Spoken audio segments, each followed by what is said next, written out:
Hello students, previous video में हम discuss कर रहे थे सिमेट्रिक पोटेंशियल को, infinite one dimension symmetric potential. ठीक है, और इसमें हम क्या क्या कर चुके हैं। हम इसमें n इज इक्वल्स टू अगर इवन होगा तो उसके लिए फंक्शन फाइंड आउट कर चुके हैं, ऑड होगा तो उसके लिए भी फंक्शन फाइंड आउट कर चुके हैं। ठीक है, इसके अलावा हम जो भी फंक्शन आया था उसको ग्राफ में प्लॉट भी कर चुके हैं। ठीक है, तो हमने देखा था कि n बराबर 1 के लिए ग्राफ इस तरीके का मिलता है, n बराबर 2 के लिए इस तरीके का, और कैसे कैसे क्यों मिलता है वो भी मैं रीज़न सब बता चुके थे। ठीक है, क्योंकि -a/2 से 0 के बीच में साइन की वैल्यू नेगेटिव होगी। ठीक है, और इस तरीके से आगे भी चलेगी, इसलिए ग्राफ पहले वाले से थोड़ा सा डिफरेंट है। पहले वाले का जस्ट उल्टा है, उसमें ऊपर ऊपर इस तरीके से आता है, इसमें नीचे आता है। ठीक है, ड्यू टू नेगेटिव वैल्यू, क्योंकि बॉक्स की बाउंड्री भी तो चेंज हुई है ना, उसमें बाउंड्रीज जो थी वो 0 से a थी, इसमें -a/2 से +a/2 के बीच में। ठीक है, तो इसमें नेगेटिव कोऑर्डिनेट्स भी आए हैं, इसलिए इस वजह से ये चेंज हुआ है। ठीक है, इसके अलावा मैंने आपको ये बताया था कि वेवलेंथ कितनी होगी पार्टिकल जो बॉक्स के अंदर होगा उसके लिए। ठीक है, और इससे आप साइज़, बॉक्स के साइज़ का भी पता लगा सकते हो। यहाँ से ये स्मॉल a जो है वो बॉक्स का साइज़ ही तो है, -a/2 से +a/2 के बीच स्मॉल a जो है वो बॉक्स का साइज़ है। तो यहाँ से n λ/2 n बराबर 1 2 3 रखोगे तो a की वैल्यू λ/2 λ3, जैसे n बराबर 1 के लिए ये आधी तरंग दैर्ध्य है ना, हाफ वेव लेंथ है। यहाँ पर ये कंप्लीट एक वेव लेंथ हो गई। आपको पता है कि एक गर्त और एक श्रृंग के बीच की जो दूरी होती है वो एक वेवलेंथ कहलाती है ना, पता है आप सभी को। ठीक है, यहाँ पर जो है 1.5 है ना, 1.5 मतलब एक और आधा, एक तो यहाँ तक हो गया, आधा यहाँ तक हो गया, और इस तरीके से आगे भी चलते हैं। ठीक है, यहाँ तक का अपना काम हो चुका था।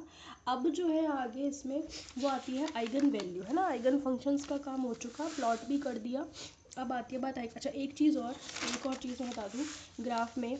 यहाँ देखो, जो पिछला हमारा बॉक्स था है ना, वो 0 से a के बीच में था, है ना, 0 से a, उसमें जो ग्राफ मिले थे वो हमको ऐसे मिले थे। ठीक है, ठीक है, इस तरीके से मिले थे।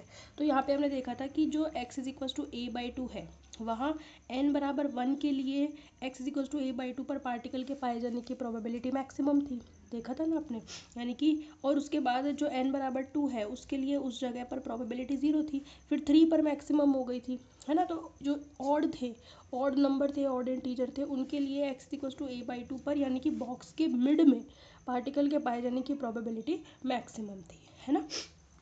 लेकिन यहाँ पर क्या है, किस पे बॉक्स का मिड क्या है, x बराबर 0, तो उसमें किस किस के लिए पार्टिकल के पाए जाने की प्रोबेबिलिटी मैक्सिमम है। देखो, -a/2 से +a/2 के बीच बॉक्स का जो मिड है वो है x इक्वल टू 0 पर, तो x बराबर 0 पर n बराबर 1 के लिए पाए जाने के पार्टिकल की प्रोबेबिलिटी मैक्सिमम है।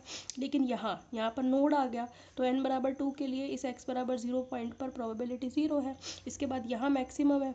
ठीक है, फिर यहाँ 0 है, समझ में आ गई। तो इसका मतलब क्या है कि वही n बराबर जो ऑड नंबर्स होंगे उनके लिए बॉक्स के मिड में, यानी कि x बराबर 0 पर पाए जाने की प्रोबेबिलिटी मैक्सिमम होगी, समझ में आ गई। और बाउंड्रीज पर तो नोड मिलेंगे, वहाँ पर तो मिनिमम प्रोबेबिलिटी होगी, और 0 से -a/2 के बीच और 0 से +a/2 के बीच कम होती है, बढ़ती है प्रोबेबिलिटी, है ना। लेकिन मैक्सिमम कहाँ होगी, मिड में, और बाउंड्रीज पर मिनिमम होगी। समझ में आ गई बात, तो आप इसको लिख भी सकते हो। देखें,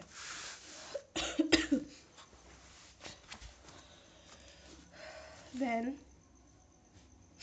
n is equal to 1 3 5 dash dash dash, यानी कि ऑड इंटीजर्स है,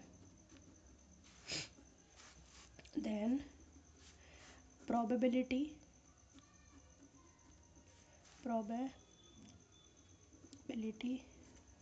ऑफ पार्टिकल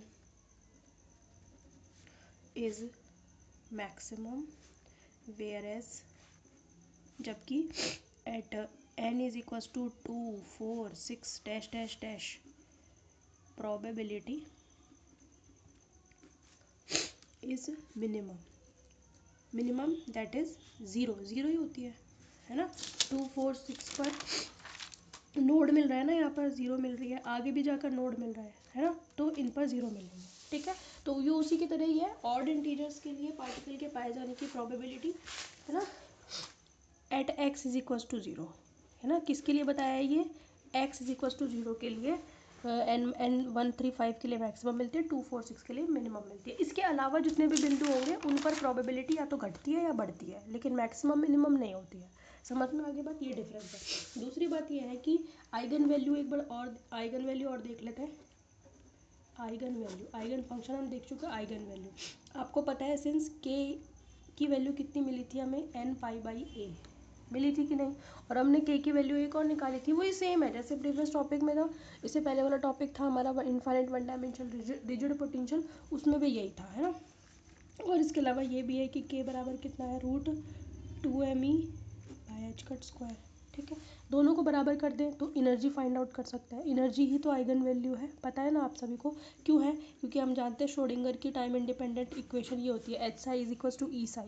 तो ये जो साई है ये तो है आइगन फंक्शन जो हम फाइंड आउट कर चुके हैं, और ये जो ई है ये है आइगन वैल्यू। आइगन वैल्यू से मतलब एनर्जी से ही है इसका। समझ में आ गई बात, ठीक है।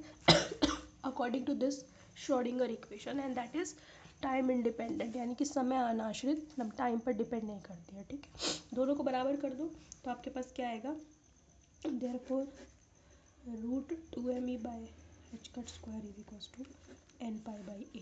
ठीक है, तो यहाँ से आप दोनों तरफ स्क्वायर कर दो, 2me/h² = n² π² / a²। ई निकाल दो यहाँ से, ई कितना आएगा, वही आएगा n² π² h² /2ma²। वही इसलिए आ रहा है क्योंकि अभी भी बॉक्स की जो चौड़ाई है वो स्मॉल a ही है, वहाँ पर भी a ही थी, वहाँ पर 0 से a थी, लेकिन यहाँ पे सिमेट्रिक है इसलिए ऐसे आएगा, -a से +a आएगा, या -2a से +2a आएगा, या -a/2 से +a/2, पर बॉक्स की चौड़ाई तो a ही है, इसलिए ये वाली जो आती है यहाँ पर जो आएगा ये कोई कोऑर्डिनेट नहीं है, ये ऐसा नहीं है कि बाउंड्री का कोऑर्डिनेट है, ये है बॉक्स की चौड़ाई, ये ध्यान रखना। अगर मान लो इसके कोऑर्डिनेट होते हैं -2a से +2a, तो बॉक्स की चौड़ाई कितनी हो जाती है, 4a, तो यहाँ पे आप 4a का होल स्क्वायर लिखते हैं।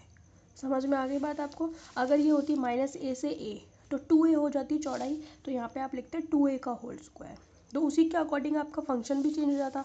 जैसे देखो फंक्शन में आपने यहाँ पे √2/a cos πx/a लिखा है, अगर ये -a से +a के बीच होता तो चौड़ाई 2a हो जाती, तो आप क्या लिखते हैं, √2/2a, जहाँ a है वहाँ 2a लिखना पड़ता। अगर चौड़ाई 4a है तो जहाँ a है वहाँ 4a लिखना पड़ता। समझ में आ गए। तो बॉक्स की चौड़ाई का ध्यान रखना आप कितनी है, कोऑर्डिनेट नहीं है ये, ठीक है। अगर कोऑर्डिनेट होता तो हम यहाँ a/2 रखते, क्योंकि बॉक्स की बाउंड्री के कोऑर्डिनेट a/2 है, ठीक है, ये ध्यान रखना, ठीक है। क्वेश्चंस में और मैं बता दूंगी आपको, क्योंकि क्वेश्चंस में ये चीज़ काम आती है, डेरिवेशन पे ध्यान नहीं जाता, डेरिवेशन में इस चीज़ पे ध्यान जाता नहीं, ठीक है। तो ये आपकी आ गई आइगन वैल्यू, है ना। या फिर आप ऐसे भी लिख सकते हो, n² π², h को क्या लिख सकते हो, h को अपन h/2π लिखते हैं, तो इससे h² नीचे आएगा कितना, 4π², तो ये 4 दूनी 8 हो जाएगा, है ना। और π² और ma² ये कट जाएगा, तो ये कितना आ जाएगा, ये आपका आ जाएगा n² h² /8ma²। समझ में आ गई। तो ऐसे भी लिख सकते हैं, ये भी लिख सकते हैं, दोनों सही है, ठीक है। इसके बाद आप यहाँ पे क्या कर सकते हो, अलग अलग n की वैल्यूज़ के लिए, है ना। If n = 1 2 3 dash dash dash, तो E1 कितना होगा, π² h² /2ma² होगा, ठीक है। अगर आप यहाँ पे 2 रखोगे तो कितना आएगा, E2 = 4π² h² /12, मतलब वही है, अब कोई दिक्कत नहीं है, वही चीज़ चलेगी। 3 पर क्या होगा, ठीक है। तो रेशो क्या आएगा इनका, E1 ratio E2 ratio E3 = कितना आएगा, 1:4:9 डैश डैश, ठीक है। और भी होते तो और भी निकाल लेते, आगे जाओगे तो आपका क्या आएगा, 16 आ जाएगा, फिर 25 आ जाएगा, ठीक है। तो ये हो गई आपकी एनर्जी लेवल। दूसरी बात, इसके अलावा डिस्क्रीट एनर्जी लेवल, नेक्स्ट जो इसकी सब हेडिंग है वो है डिस्क्रीट एनर्जी लेवल, ठीक है। तो जो इक्वेशन आई है आपकी ये वाली, इससे पता चल रहा है आपको कि एनर्जी लेवल्स डिस्क्रीट ही तो आएंगे। पहले वाली एनर्जी जो आई है उसकी 4 गुना एनर्जी दूसरी आएगी, फिर पहले वाली की 9 गुना आएगी तीसरी वाली। तो एनर्जी लेवल्स जो बनेंगे पहले की तरह बनेंगे जैसे हमने पहले बनाए थे, है ना। तो अब चेंज नहीं है, जहाँ जहाँ चेंज था वो हो गया। जैसे ये n = 1 पर आया, फिर ये n = 4 पर आएगा, यहाँ n बराबर 9 पर आएगा। तो एनर्जी लेवल्स जो है वो कैसे हैं, डिस्क्रीट है। यहाँ एनर्जी है, ठीक है, इस तरीके से ये बॉक्स है, ये पूरा बॉक्स है ये हमारा, ठीक है, यहाँ पर x है, ठीक है।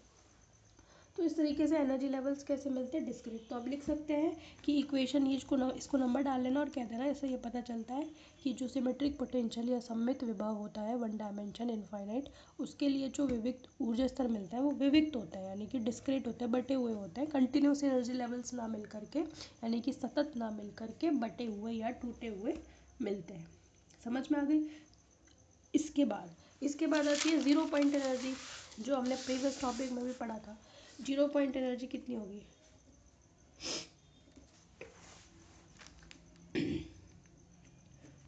ज़ीरो पॉइंट एनर्जी कितनी होगी भाई, ज़ीरो पॉइंट एनर्जी से क्या मतलब है, मिनिमम एनर्जी है ना।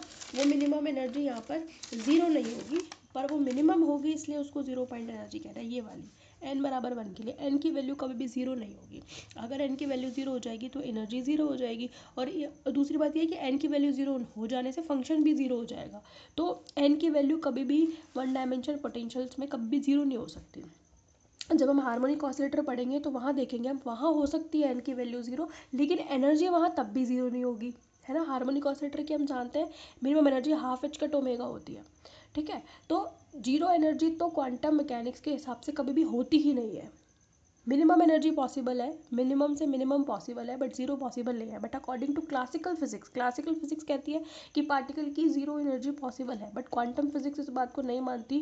वो ये कहती है कि ज़ीरो एनर्जी तो पॉसिबल ही नहीं है, मिनिमम से मिनिमम एनर्जी पॉसिबल है। उस मिनिमम से मिनिमम एनर्जी को ज़ीरो पॉइंट एनर्जी कहा जाता है, ठीक है। तो according to quantum mechanics, zero point energy is the minimum energy and can never be zero energy. ये ध्यान रखना। ये मैं आपको प्रूव भी करा चुकी हूँ, जहाँ मैं हाइजेनबर्ग अनसर्टेनिटी प्रिंसिपल के एप्लीकेशन करवाए थे, तो वहाँ मैंने बताया भी था हार्मोनिक ऑसिलेटर की एनर्जी हमने निकाली भी है, वहाँ पे हाफ एच कट ओमेगा निकाले और उसको ज़ीरो पॉइंट एनर्जी बोला है हमने। बात समझ में आ रही है। हालांकि हार्मोनिक ऑसिलेटर हम आगे और पढ़ेंगे, डिटेल में पढ़ेंगे, वहाँ तो सिर्फ हाइजेनबर्ग का हमने एक प्रिंसिप वो पढ़ा था एप्लीकेशन, ठीक। तो ज़ीरो पॉइंट एनर्जी कितनी होगी, मिनिमम एनर्जी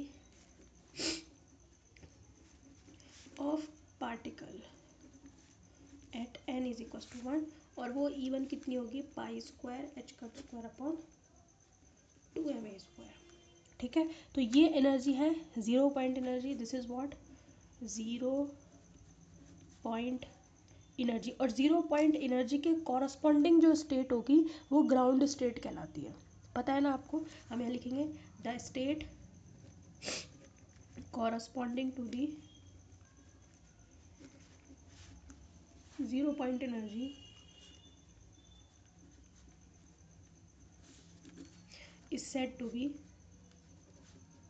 ग्राउंड स्टेट। यानी कि जो शून्य बिंदु ऊर्जा है उसके संगत जो अवस्था है पार्टिकल की या कण की, वो क्या कहलाती है, मूल अवस्था, है ना।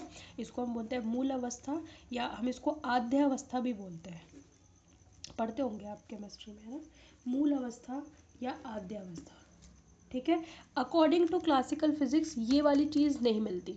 According to classical physics minimum जो एनर्जी है वो ज़ीरो होती है, और मिनिमम उसके कॉरस्पॉन्डिंग जो स्टेट होगी, यानी कि जो ग्राउंड स्टेट होगी वो ज़ीरो होगी, ठीक है। तो उस चीज़ की पुष्टि कौन नहीं करता, क्वांटम मैकेनिक्स नहीं करती। और क्या क्या दोनों में डिस्क्रिमिनेशंस हैं, क्या क्या विभेद हैं क्लासिकल फिजिक्स में और क्वांटम फिजिक्स में for this one dimension potential, ये हम प्रीवियस जो हमारा टॉपिक था, इससे पहले वाला जो वन डायमेंशन इनफाइनाइट पोटेंशियल था, है ना, विदाउट सिमेट्रिक वाला, उसमें मैं बता चुकी हूँ, सारे समझा चुकी हूँ। आपकी बुक्स में भी पॉइंट है, आप नोट उसमें से कर लेना, समझा मैं वीडियो में चुकी हूँ, ठीक है, खूब अच्छे तरीके से, ठीक है। तो इस तरीके से आपकी ये ज़ीरो पॉइंट एनर्जी हो गई, ठीक है। दूसरी इसमें नई चीज़ क्या आती है, ऑड और इवन फंक्शन का कॉन्सेप्ट आता है, जो हमने देखा था।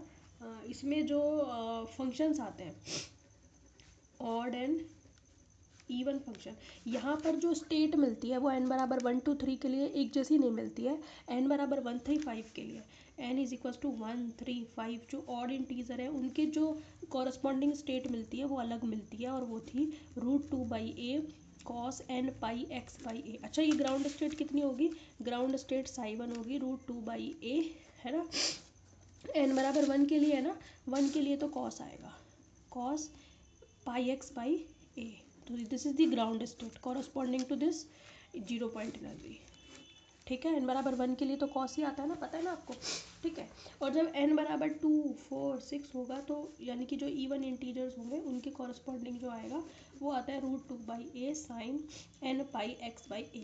तो यहाँ पे कॉन्सेप्ट ये आता है कि ये फंक्शन जो है इवन फंक्शन है। इवन फंक्शन जब आएगा जब n की वैल्यू ऑड होगी, और ऑड फंक्शन तब आएगा जब n की वैल्यू इवन होगी। ये ध्यान रखना, पेपर में कन्फ्यूज़न हो जाता है बच्चों को कई बार, तो इस बात का ध्यान रखना। जब n की वैल्यू ऑड है तो फंक्शन इवन मिलेगा यानी कि कॉस। तो इसकी पैरिटी कैसी है, इवन पैरिटी है, वहाँ पे भी बताया था मैंने एक बार।